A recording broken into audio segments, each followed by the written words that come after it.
Hello everyone, मेरा नाम प्रशांत है और मैं आज आपको इस वीडियो में 12वीं क्लास के सबसे इम्पोर्टेंट टॉपिक के बारे में बताऊंगा, जिसका नाम है फ्लेमिंग का दाएं हाथ का नियम।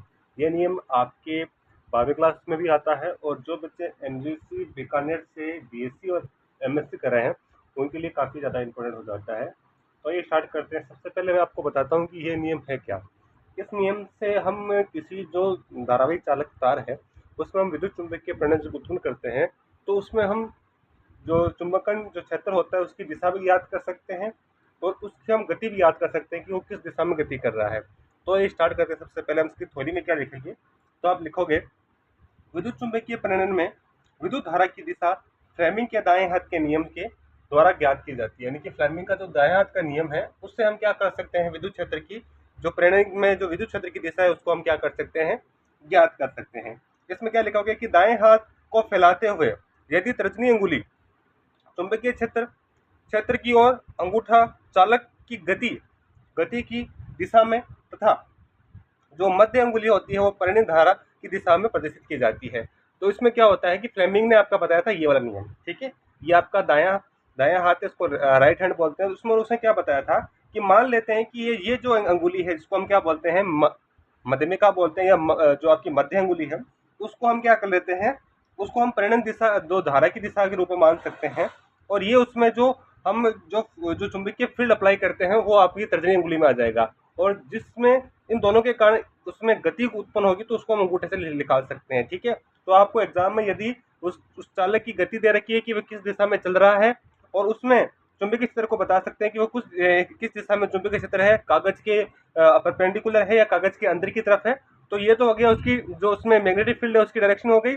तो हम उसमें प्रेरित चुंबक की जो जो प्रेरित धारा है उसके बारे में हम की दिशा के बारे में बता सकते हैं कि वो किस दिशा में होगी, ठीक है। तो इसको मैं थोड़ा डायग्राम के थ्रू बता देता हूँ कि इस प्रकार से होता है ये। तो मान लेते हैं ये आपका इस प्रकार से हाथ है, ठीक है। ये हाथ मान लीजिए आपका अंगूठा है, अंगूठा है, ये आपकी तर्जनी अंगुली है और नीचे वाली आपकी क्या है, ये दोनों परपेंडिकुलर एक दूसरे से, ठीक है। इस प्रकार से याद कर लो, ठीक है। ये 3D नहीं है पर आपको थोड़ा बहुत आपको सोचना होगा, ठीक है। तो ये हो गया, तो ये अंगूठा है। तो यहाँ पे क्या आ जाएगा, आप लिखोगे चालक की गति, चालक चालक की गति इस तरफ आ जाएगी। ये जो आपकी तर्जनी अंगुली है, तर्जनी इसको बोलते हैं, तर्जनी बोलते हैं। तो तर्जनी अंगुली में क्या हो जाएगा, आपका चुंबकीय क्षेत्र आ जाएगा, चुंबकीय क्षेत्र। और ये जो आपकी मध्यमिका है, मध्यमिका इसको आप मिडिल मिडिल फिंगर बोलते हैं। तो इसमें आपका क्या आ जाएगा, प्रेरित धारा आ जाएगी, ठीक है। तो ये होता है आपका फ्लेमिंग का नियम।